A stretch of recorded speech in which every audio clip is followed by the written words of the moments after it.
I must really commend the person of Rufai and Aisha Yusuf because they have made some interesting comments I want to play for you in this video. But after they have finished talking, which I think you have to really pay attention to them, this video might get me in a little bit of trouble with the PDP or whether you say the LPC. But you have to really listen to what they have to say as he gets to scrutinize the person of Atiku based on his interview, as well as some interesting points Aisha herself had to make with the current movement as we hope to have an expected change in the country. Listen to what both of them had to say. For me, I didn't see a lot of details as regards things he was going to do in the economy. I saw very peripheral, just one-liner surface stuff. I didn't see real details about the issue. I mean, there are pertinent issues in Nigeria. As we speak today, I think it was Tunde that asked a very important question. Do you think we've got a debt or a revenue problem? I think he was supposed to use that question to expatiate on the fact that as it is today, our debt to service ratio is even gone because we are now borrowing to service our debts. That's around 119%. So we have to take more debt to be able to service we have to take more debt to be able to service our hitherto borrowings we have.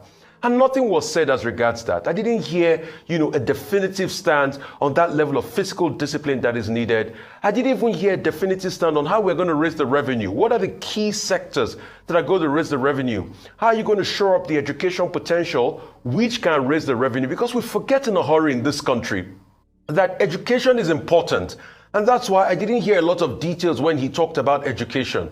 Because ASU is on strike now, nothing has been done, but we fail to realize in a hurry that most of the $18 billion we make from diaspora remittances are mostly made by Nigerians that went to the diaspora, that got Nigerian education, and they use the skill they got from Nigerian education to get jobs in the diaspora, and they are remitting that $18 billion back to the Nigerian economy.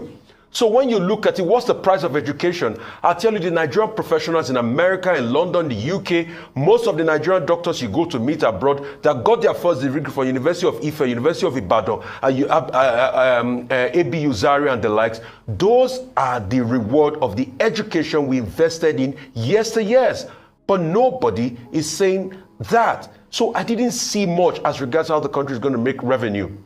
I didn't see much on the possibility of gas. I didn't see much on the possibility of looking for new sectors, the power of technology. I didn't see much. Tech alone can unlock any sector, any economy in the world. I didn't even see much as regards the ideas that will use oil to transition into divestment or into other economies. We didn't see a lot of that. Furthermore, I didn't see a lot of big ideas, as regards the educational sector, a devolution of power. I didn't see details even as regards subsidy removal. Is it going to be phased? Is it going to be, systematic? What are the details? And I think across board, that's what Nigerians just want to know. Don't just tell me you're going to do this. Give me the nitty-gritty. If possible, give me numbers. He talked about job production. He talked about agriculture. That's a zinger. We always hear that. Oh, agriculture will help provide jobs. How many million jobs are you going to produce month on month? In America, we have what we call, payroll numbers, where we see how many jobs are being created month on month. Is he going to be printing out job numbers every month so we know how many jobs that we're creating? And any candidate that can't print out job numbers every month is not ready for Nigerians.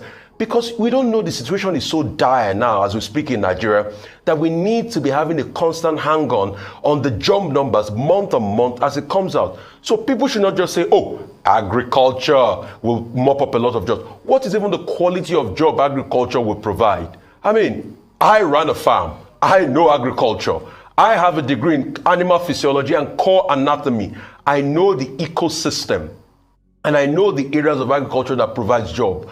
My major work, my major experiment and my project was on semen. I'm a sementologist by training. See, if you bottle semen, animal semen and sell, it's an ecosystem on its own already. So there are many value chain in agriculture just apart from crop production. There's cryopreservation in agriculture. You know how to cryopreserve semen and other agricultural materials. That's another ecosystem on its own. So when people say agriculture, What is it? Animal production you're saying the jobs are going to come from, or crop production, or even agric extension?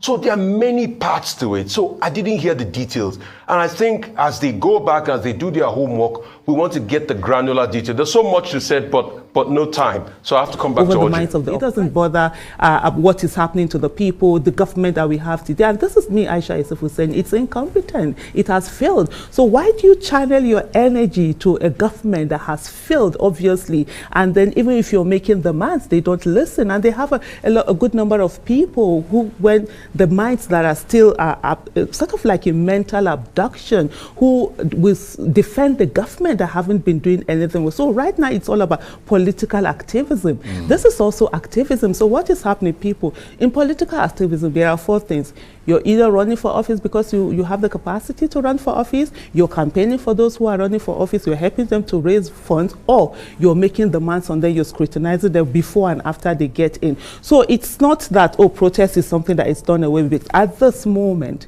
it's better to focus all the energy in ensuring that Nigeria gets the next, you know, the next government should come with people who are competent, people who have capacity, people who are passionate about the country, people who have empathy, people who are going to do the right thing. So that's why that energy is being channeled that way now. So in terms of not just servant leadership, but also transformational leadership, at the presidential level, I have seen that in the person of Mr. Peter Obi. At the other level, I'm still looking at, because for me personally, and one of the things we've been saying to people, it's not about parties, it's about candidates. We've seen that a good number of the parties, because of the incentive, there's no incentive for them to give the competent candidates in their party. So they always give us the ones that they can control, and which hasn't been good for us. So we as citizens, we are saying to ourselves, right now what we're going to do is to ensure that we are voting, we are checking, scrutinizing each of the candidates, and then you have who are the candidates that will send it in there. So in terms of that transformational leadership at the presidential level, I have seen one, but it comes with something, which is to say that citizens, we must be vigilant.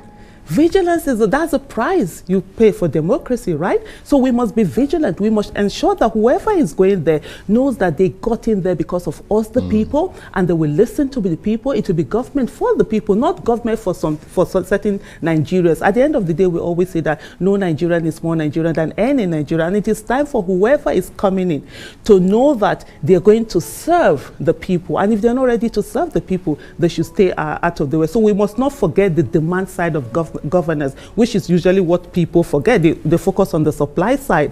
So we who vote them in must continue to make demands, and they who we vote in, we continue to give our supply good governance to us. Now let's get these facts straight.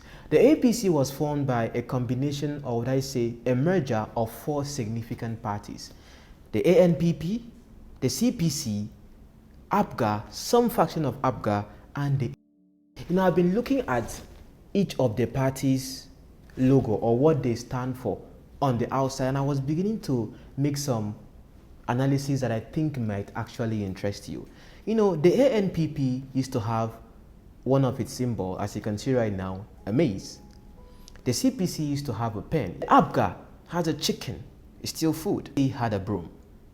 But the A happens to be the major party that seems to overshadow the new APC that you can see right now as we have. Now, as at that time, when it was formed in 2013, they had to adopt the motto change. And why did they adopt that particular motto? Because they want people themselves to have in their mindset that there has to be a change in government from the corrupt system of the Goodluck Jonathan administration. But in as much as we know this, the PDP and the APC, right now the Labour Party, remains the dominant forces as we are looking at 2023 coming forward. The NPP, even Otom himself almost forgot that there is a party called NPP. Even the other presidential candidates of various political parties in the PDP, in the APC, and NNPP. I believe that he should be able to reach out to them to sit down with them, analyze the Nigerian situation, and see if he can convince them to even step down for him, because there is provision if they do that. So I don't know what is happening with the 𝐻𝐿𝐴 and the 𝙪𝙾 team, but later we are going to be discussing about them. Now, the PDP has their saying, or what I say, their slogan, to be power to the people. The APC has theirs to be very simple, change. The same change that we clamored for 70 years after. Do we have that change? Let me remind you what our vice president right now said at that time. You and I know that the most important thing is that when the righteous are in power, the people rejoice. Let me ask you a question. Are you rejoicing now? Under this government, are you rejoicing? Very good. Your enemies won't allow that to happen. They will want to stop it. Hey, Sotroka Kapokoma, Imatrokopa Castatro Kitiko. Have a cook as a camera, Leviticus as a Kamukotra. Chief, my brother here has something to say. Prophet Augustine, Holy,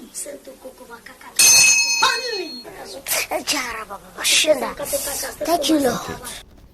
Are you rejoicing right now? You could tell me if you are rejoicing in the comments.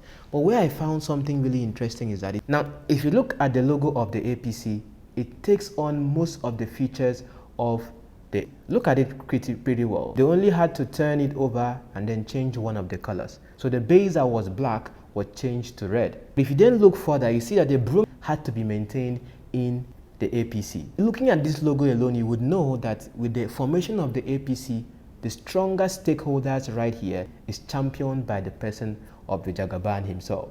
So when you look at the political conversations right now, even while there is still more of like some crisis in the APC with regards to the Muslim ticket and why the Christians themselves, even in the party, are clamoring for a change, or he should change his decision as to who is speaking as a running mate, you see that the presidential candidate for the APC is not even talking about it, it's not even shaking, it's not even moving, to the point that they even had to bring in fake bishops from Motor Park here and there for them to come and be the face of the unveiling of the vice presidential candidate for the APC. What point am I trying to make you understand right here? You see, one thing that makes the Labour Party stand out with all of this logo you see right here is that instead of having an umbrella in the PDP that covers a number of corrupt people, because one thing you have to know is that once you become part of a particular party, we have seen it right here, it appears to be that your sins become forgiven and whatever corruption charges you might have had or something becomes null and void. So the PDP would cover one of their own because you are part of them. The APC, once you come, the idea should be to sweep away corruption and sweep away bad omen, I would say. But it seems that once you come, it's just like gathering debts together to one spot. Is that what the broom stands for? But anyway, the broom is in the midst of the white, not covering the whole colors. But the country right now, as it looks, based on the standing of the party, is it as pure, as clean as we have the broom being there in the midst of the white linen or the white emblem right there? Think about it for a moment. Look at right now. I saw a video recently of those that had been kidnapped in the train, of them being flogged and all that. The government have been saying that they are on it, but right now, what is really happening? Are we rejoicing right now at the moment? But you look at the Labour Party's logo. Who are the people right there on the Labour Party? Those are people. So when Peter Obi says that you are the structure, that I am the structure, that all of us, the Nigerians in poverty, the unemployed, they are the structure. I am having a deep faith in me that there's going to be a change in this narrative when it comes to Nigeria as a whole. Would the powers that be let that happen? You can be that powers that be. You can be the powers that be. Because when once people, the right people are in the right places, when once the right people are in leadership, who form the structure, I think we would have a better Nigeria. But don't forget, while I was making this analysis, a video came out of the JAGABAN himself. And the commitment for us as members of the action, and the commitment for us as members of the action. Speaking in the public, and instead of him saying APC, guess what the mantra he was trying to chant? That means his mind is still there, not really APC, because you know, that kind of thing. Think about that. So we have power to the people. We have change. But the Labour Party says forward ever. Are you ready to move forward to a new Nigeria with Peter Obi? I am hopeful for that. But I hope you yourself really want it to be forward ever and backward never.